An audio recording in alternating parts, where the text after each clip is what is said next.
દક્ષિણ ગુજરાતમાં ભારે વરસાદ પડતા સુરત તથા તાપી જિલ્લામાં થતા શેરડીના પાકમાં સફેદ માખીનો આતંક જોવા મળી રહ્યો છે, જેથી પાકને નુકસાન થતું હોવાથી આ મામલે ખેડૂતો દ્વારા રાજ્યના કૃષિ મંત્રીને રજૂઆત કરવામાં આવી છે.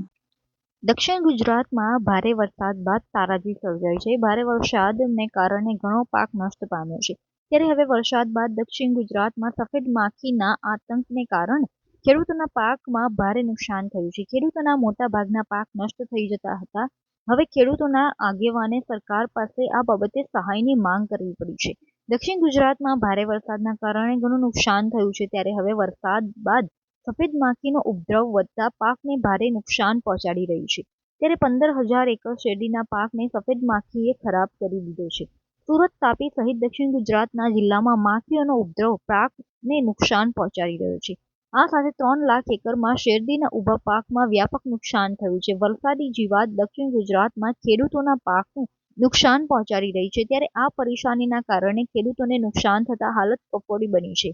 માહિતી મુજબ સમગ્ર દક્ષિણ ગુજરાતમાં શેરડીના મોટા પાકને નુકસાન થયું છે. એક તરફ કુદરતી આફત તો બીજી તરફ જીવાતે ખેડૂતોના પાકને નુકસાન પહોંચાડ્યું છે. ત્યારે હવે ખેડૂતોએ આ બાબતે સરકાર પાસે મદદ માંગી છે. જયેશ પટેલ, ખેડૂત આગેવાન. આ વર્ષે સતત વરસાદ સમગ્ર ગુજરાતમાં આવ્યો છે. જૂન મહિનામાં શરૂઆત થયેલો વરસાદ હજુ લગભગ ઓગસ્ટમાં પણ સતત વરસાદ થઈ રહ્યો છે. અને ખાસ કરીને દક્ષિણ ગુજરાતની વાત કરીએ તો સતત 60 દિવસથી વરસાદ થઈ રહ્યો છે. અને આ વરસાદને કારણે દક્ષિણ ગુજરાતનો મુખ્ય પાક શેરડી છે. લગભગ 3 લાખ એકરમાં શેરડી ઊભી છે.